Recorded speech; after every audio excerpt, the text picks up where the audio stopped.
It's been about a month since I've started putting together the contents of the flash drive, and I can finally say that I think I figured it out. Basically, each of the files correspond to a certain document containing brief information about something.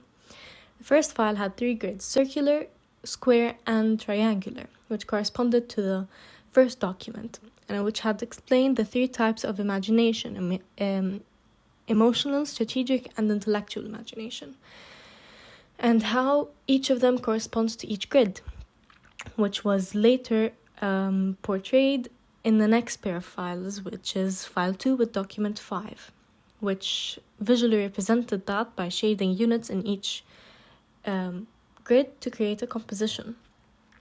The next file didn't have as much information, but had correlated with document 2.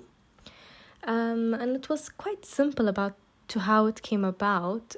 It used the strongest shape visually and expands the grid onto the other 2, which in this case was the circle.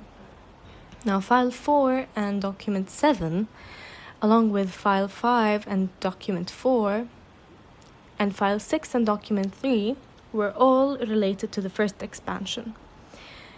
File 4 and document 7 showed how the explanation of the circle affected the other 2 grids.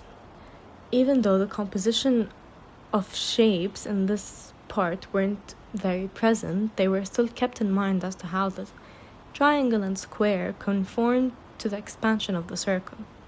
As for file 5 and document 4, these 2 were a little simpler to figure out, which was only the implementation of the original compositions onto the deformed ones.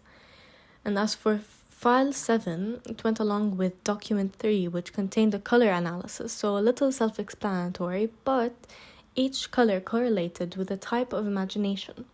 So emotional imagination took purple because it indicates emotional characteristics, either positive or negative, while strategic imagination took blue, I believe, as it relatively represents logic and constructiveness and communication. And I believe for intellectual imagination, it was represented by yellow, which symbolizes intellect, perception, and creativity. Now, the last file was a bit more difficult to put together. It required the creation of a 3D model to represent everything mentioned so far.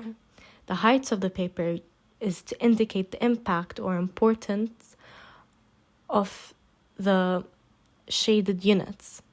The circle, for example, indicates that the more dragged out scenarios are, the more far-fetched they are, and the less likely they are to happen in real life.